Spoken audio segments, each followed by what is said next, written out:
Good evening, everybody. My name is Brian Flores. I'm the Director for Educational Talent Search at the University of Houston downtown. Thank you for visiting with us today and being here today. We have some excellent guests today. Before we begin, though, I'd like to introduce my staff for Talent Search.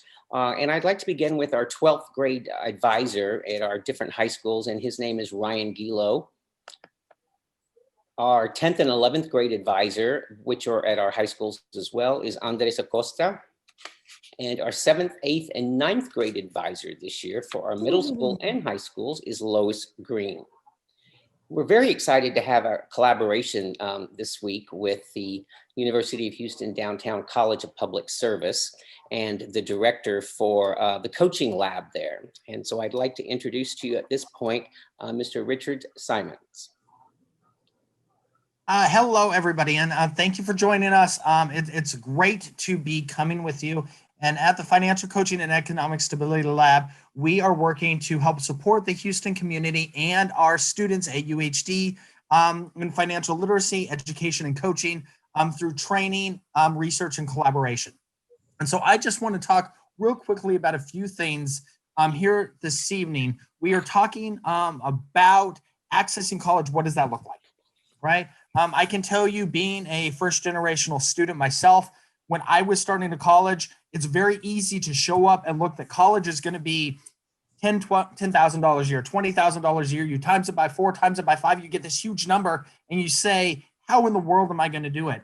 I want to let you know there are a lot of options there, and this is one of those things that by taking advantage of the resources at UHD and also within the program is going to be greatly beneficial. So real quickly about the FAFSA and the TASFA, two things I do want to mention is that they're really looking at two types of information. They're looking at identification. So they want to know who you are, who your parents are, that sort of information. And then looking for your finances, primarily your tax return and what it looks like. FAFSA and TASFA, they're two separate things. A lot of people have heard of FAFSA. What I've learned is that fewer people have heard of TASFA. So FAFSA is the federal application for student financial aid. The TASFA is the Texas application for student financial aid. They almost require the same amount of information. And a lot of times, if you complete the FAFSA, you can actually complete them both at the same time because you can just move your information over. One of the biggest differences, the FAFSA is a little bit more restrictive on who can apply based upon documentation residency. The TASFA is open to anybody. And if you're at home right now listening, if you're watching the recording and you're saying, well, I do not want to take out loans at all, I'm not going to do this, I want to challenge you for a minute, because for all of the grants and scholarships that the university awards require the FAFSA and or the TASFA to do. So even if you say, I do not want to take out loans, we're going to figure out another way to do it, that's fine, that's great. I'm still going to challenge you to do the FAFSA and the TASFA. And something specific is we're sitting in December right now. The TASFA closes on January 31st of each year. So even though if you're a senior right now and you were thinking, I'm looking to attend school in September, that's next year. Yeah, it is. You're 9 months away, but the TASFA application closes on January 31st. One of my favorite students I work with at the university also always tells all of the students that she speaks with is, the sooner you complete the TASFA and the FAFSA, the more scholarships you could potentially earn, because some of it is on a first come, first serve basis. So if you like some scholarships, the TASFA and the FAFSA are definitely two things that I'm going to challenge you all to take a look at to do. Talk to the financial aid department, talk to the talent search department, meet with your advisor. They are fantastic people. And if they don't have all the answers, we've got some amazing resources at the university that they can connect you to. Real quick, the website that's up there, studentaid.gov, is where you go to get some information specifically about the FAFSA and what it looks like. So now I'm going to start talking, and I'm really, really excited to introduce you to a great advocate and a great partner of UHD and the Financial Coaching and Economic Stability Lab. He is from what used to be BB&T and now is BB&T and SunTrust together is Truist, a great financial institution. And they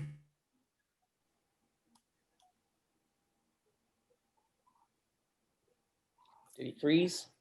Yes, I believe Richard froze. He's frozen. Okay, somebody want to sing a song?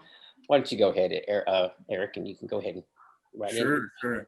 And I don't know if you wanted me to cover a little, we can go back to the FAFSA part after my presentation. I know he wanted me to cover a little bit of that afterwards. Whatever you want to do. Yeah, let me do that. And then give me just a moment because my screen just changed the font me for some reason. All right. Well, thank you, Richard, for the great introduction. I'd first like to congratulate all the parents and all the seniors for getting close to that graduation with all the challenges this year. I know this has been a tough year, and I know this is the start of many more achievements to come. And for my portion of the presentation, I'll be also presenting in Spanish. So for the English speakers, this is a great crash course in Spanish or Spanglish in some cases. So please be patient while I switch gears. Felicidades a todos los padres de los seniors y a los seniors que están pasando una etapa muy importante al camino de graduación con todos los obstáculos que han puesto de COVID. Yo sé que es la primera de muchas etapas que van a conquistar. Para mi parte de la presentación voy a hacerla en inglés y en español. So por favor, si tienen un poco de paciencia mientras que hago los cambios. Hello, everyone. My name is Eric Contreras. I've been in banking for over 16 years, and my main role with BB&T Bank is to help educate people about money. So it's really humbling to be able to present to this Aldine district because I worked in Aldine area for about 8 years, which is half of my career. And I remember exactly being in your shoes in 2004 at Waltrip High School when I was a senior, and there was a lot that I wish my parents and I would have known at the time. What I would like to speak to you about are the things I wish I knew of my parents regarding finances. Many of you will start this new chapter and begin to work and make money. I grew up being the first generation going to college, as my parents grew up in Mexico and didn't have the opportunity to go to college, so they didn't know much. So I had to figure things out and how to get to college and how to pay for it. I also knew that when I was graduating senior, I had no clue on how to manage my money or how I was even going to pay for the next semester of college. So here are my top 5 tips that I recommend to keep in mind as I start your financial journey, wellness journey. Keep in mind, everyone has a different journey. And for the parents, I know there are many in different life stages. So everyone will be a little different at the end. Let's see, I'm sorry, changing up my script a little bit. Hola a todos, mi nombre es Eric Contreras. He estado con la industria bancaria por más de 16 años y mi papel principal con BB&T el banco es ayudar y educar a la gente sobre las finanzas. Es realmente bien humilde para mí poder presentar al distrito de Aldine porque trabajé en el área de Aldine durante 8 años, que es la mitad de mi carrera. Recuerdo exactamente estar en los zapatos de ustedes en 2004 en Waltrip High School cuando era estudiante de último año, y hay mucho que podría desear que mis padres y yo hubiéramos sabido en ese momento. De lo que me gustaría hablarles el día de hoy son las cosas que como le digo, podría desear que mis padres con respecto a las finanzas podrían saber comenzando el año y ese nuevo capítulo que yo estaba empezando. Y con muchos de ustedes comienzan a trabajar y ganar dinero, es importante saber de esas cosas. Crecí siendo la primera generación que iba a ir a la universidad porque mis padres crecieron en México y no tuvieron la oportunidad de ir a la universidad, así que tuve que averiguar cómo llegar a la universidad y cómo pagar por la universidad. También sabía que cuando era estudiante de último año, que se iba a graduar, no tenía idea ni de cómo administrar mi dinero o inclusive cómo iba a pagar por el próximo semestre de la universidad. Así que les comparto mis 5 mejores consejos que les recomiendo tener en cuenta a medida de comenzar su viaje de bienestar financiero. Tengan en cuenta que cada uno de ustedes tiene un viaje diferente, especialmente a los padres que están en diferentes etapas de la vida serán diferentes. Al final también muchos tendrán un viaje diferente, como les digo, y van a tener que hacer diferentes decisiones. And Richard, if you can go on to, let's see. Okay, you're already on that slide. We're going to start with number 1, be purposeful with your money. What started to happen to me is the more money I made, the more money I spent. And sometimes I didn't keep track of it. How many of you have gone to Dave & Buster's or Chuck E. Cheese and just swiped that card with credits on it till you just ran out? Now, this is exactly how you don't want to manage your money or use that debit card, because you're going to end up living paycheck to paycheck. What I learned is writing down your goals, such as buying a car, getting that new iPhone, or getting those new shoes to reward yourself is important, but don't forget to also write down how it fits into your budget. Número uno, maneje su dinero con propósito. Lo que empezó a pasarme como joven es que cuanto más dinero ganaba, más dinero gastaba. ¿Cuántos de ustedes han ido a Dave & Buster's o Chuck E. Cheese y han usado la tarjeta de crédito, la tarjeta con créditos hasta que la maquinita dice que ya no puede? Así es como no se debe de administrar su dinero o su tarjeta de débito, porque va a terminar viviendo al día. Lo que aprendí es escribir sus objetivos como comprar un auto, conseguir su nuevo iPhone, conseguir los zapatos nuevos para recompensarse o a ti mismo, o también poder olvidar, anotar cómo cabe en tu presupuesto. Number two, savings, need versus wants. I can't emphasize how much savings is important to have. Even if it's $10 a month, you are saving. This can be useful for literally a rainy day, as Houston floods and many can't get to work, so you can't get the paycheck. Ironically enough, there's a pandemic and many are out of work, so that savings would come in handy. This works two ways. Save first before you spend, so don't wait to save what's left over.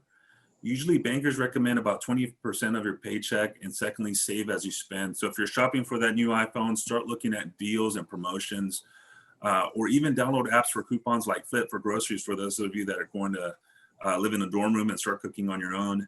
Now, you also have to prioritize your purchases and ask yourself if this is an actual need. Until this day, I have to still ask myself, do I still need that coffee from Starbucks, or can I just make my own coffee at home in that $8 tumbler from Walmart? So always evaluate your purchases. Número dos, ahorro y ahorro, necesidades contra deseos. No puedo enfatizar cuánto es importante ahorrar. Si por lo menos son $10 que pongas en un ahorro. Eso funciona de dos maneras. Ahorra primero antes de gastar, así que no espere para ahorrar lo que le queda en su cuenta después al final del mes.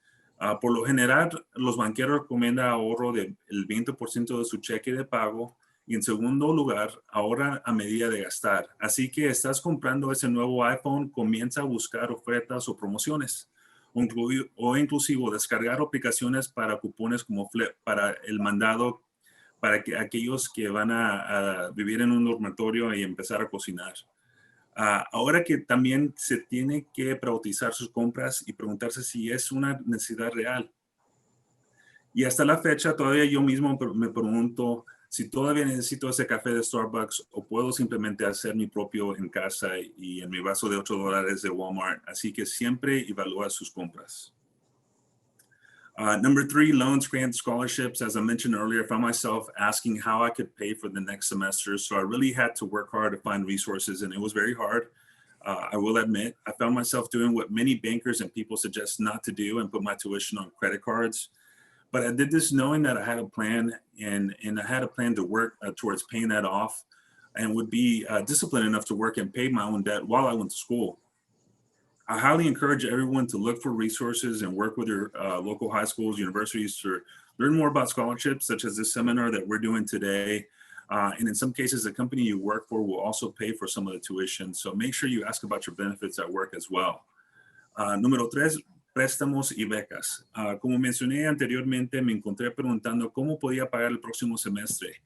Así que realmente tuve que trabajar duro para encontrar recursos, y sí fue un poco difícil. Me encontré haciendo lo que muchos banqueros y personas dicen que no hacer, y poner mis gastos de la universidad en tarjetas de crédito, pero lo hice sabiendo que tenía un plan y trabajo para pagar.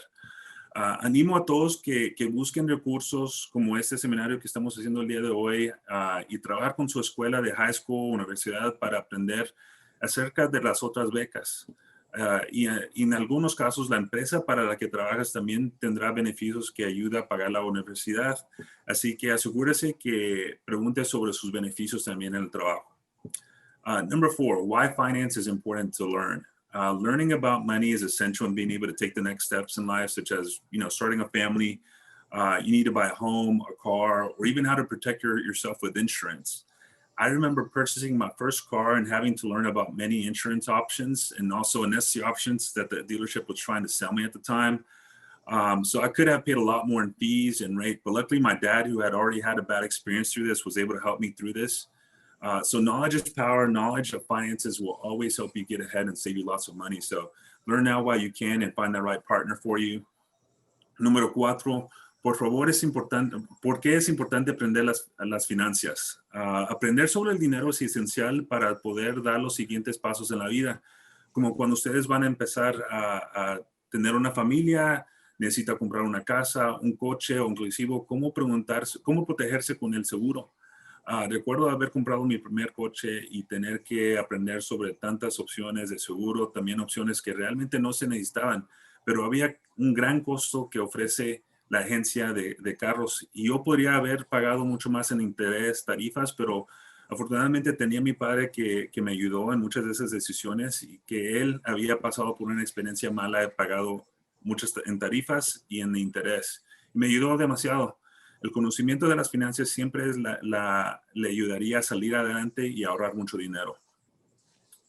Number 5, having a financial partner and healthy budgeting habits. So you don't have to face your financial journey alone. I highly recommend to find a banker to always help you before you make any major purchase or plan towards a big financial goal like buying a car or even taking out a credit card. Remember, credit cards are not bad if you use them properly and help you establish credit, which is important in many purchases in life. So get help from a banker and stay organized in your finances. Número 5, tener un socio financiero y hábitos y presupuestos saludables. Ustedes no tienen que tomar su viaje financiero solos y recomiendo encontrar un banquero que siempre le ayudará antes de hacer una compra o cualquier compra importante o planificar hacia una gran meta financiera como comprar un coche o inclusive sacar una tarjeta de crédito. Recuerde que las tarjetas de crédito no son malas, así correctamente, si las usan correctamente y le ayudan a establecer el crédito que es importante en muchas compras de la vida. Así que obtenga ayuda de un banquero y manténganse organizado en sus finanzas. And Richard, if we can go to the next slide, please. Now that we talked about staying organized, I'd like to talk to you about the BB&T Student Banking Program and how we can help you in your financial journey. Many banks offer student banking programs, and I would like to share how BB&T helps students. This is a free bank account for students and parents that can also be on the account. The great thing about it is that there's not a need for direct deposit. So if you don't have an income or a job, this is a great way to access a bank and stay organized through our app with no need to maintain a deposit. So your account could fall to zero. We won't charge you. You also have a debit card to make online purchases and are able to take your financial aid and deposit it as well. I know many of you will need to make Amazon purchases, so this is great for that. You also get 2 free foreign ATMs, access to our app, and best of all, Zelle to transfer money to friends or family for free, or just the use of your cell phone or your email. It takes less than 5 minutes to enroll by visiting the website listed or holding your cell phone camera to the QR code. Ahora que hablemos de mantenerse organizado, me gustaría hablarles sobre el programa de estudiantes que tenemos con BB&T y cómo le podemos ayudar a su viaje financiero. Muchos bancos ofrecen bancos para estudiantes y cada uno es muy diferente. Esta es una cuenta bancaria completamente gratis para estudiantes y también los papás pueden estar en la cuenta. Lo bueno es que no tiene que tener un depósito directo, no hay cobro mensual. Y en este caso le ayuda a los estudiantes que no tienen depósito directo o trabajo. También se puede hacer compras en línea por medio de su tarjeta de débito, que yo sé que muchos de los estudiantes van a hacer compras por Amazon, por lo del colegio. Con la cuenta usted puede obtener 2 cajeros automáticos, extranjeros gratis, acceso a nuestra aplicación y lo mejor de todo es dejo para transferir dinero a amigos o familia gratis con solo su número de teléfono o su correo electrónico. Se tarda menos de 5 minutos de inscribirse visitando el sitio web que aparece o sosteniendo la cámara de su teléfono y de celular al código QR que aparece allí. And Richard, if you don't mind going to the next slide. This slide has my picture on it, so please take a screenshot, write it down, and please call me with any questions that you may have. I would love to be your banker. Aquí tienen mi información de contacto. Por favor, tome una captura de pantalla o tómele una foto, escribe la información y llame con cualquier pregunta que tenga. Me encantaría ser su banquero. So please feel free to call me with any questions. Thank you so much for allowing me to present today. And please feel free to call me. Thank you so much.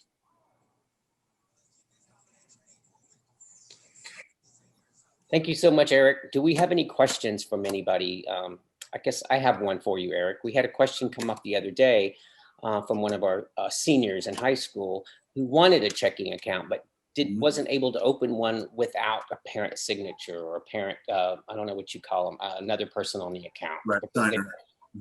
Right. Can you address that? Sure. So you do have to be the age of 18 to open up an account.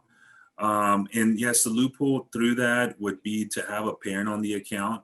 The reason being is because the bank has to do business with an adult, 18 or over. So, which is why that student probably needed that parent on the account. But I highly recommend to still have that account so that way you can manage manage the student's expenses a little bit better.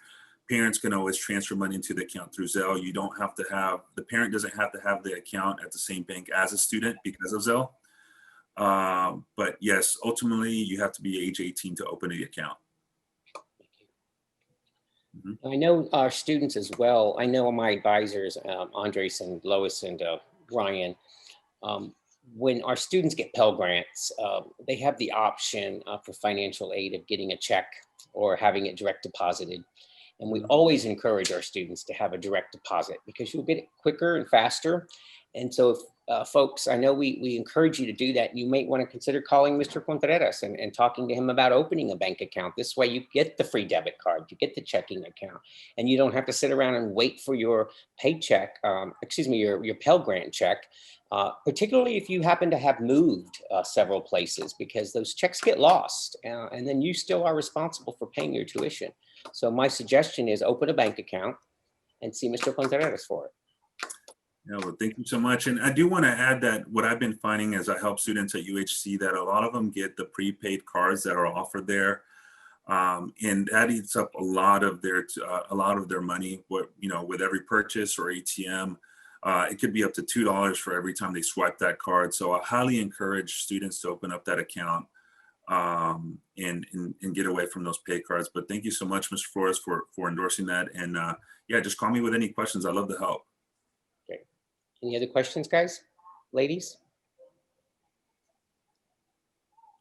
Well, again, thank you very much. We appreciate you giving our parents and students some advice, and we'll make sure that this is on our website so all of our participants can come to this recording and hear what you had to say about saving money. Some very, very good tips. And Mr. Simons, we thank you as well for arranging this, and Ms. Green for meeting with Mr. Simons to arrange all of this. We appreciate all of your expertise. Okay, thank you so much for being with us this evening. Thank you. At this point, I'm going to turn this over to Ryan Gilo and Andres to talk about, I guess, the prizes that we may not give out. I don't know, guys. You tell me. I can tell you that one person did join. Yes. But it was ad, so we don't know what name it was, and they're gone. And they left, yeah. Oh, okay. Well, we'll figure something out. But that will conclude our workshop for this evening. And Mr. Simons, we'll be calling you again. I can guarantee you that. You've done a wonderful job, and keep up the great job with your lab, your financial lab.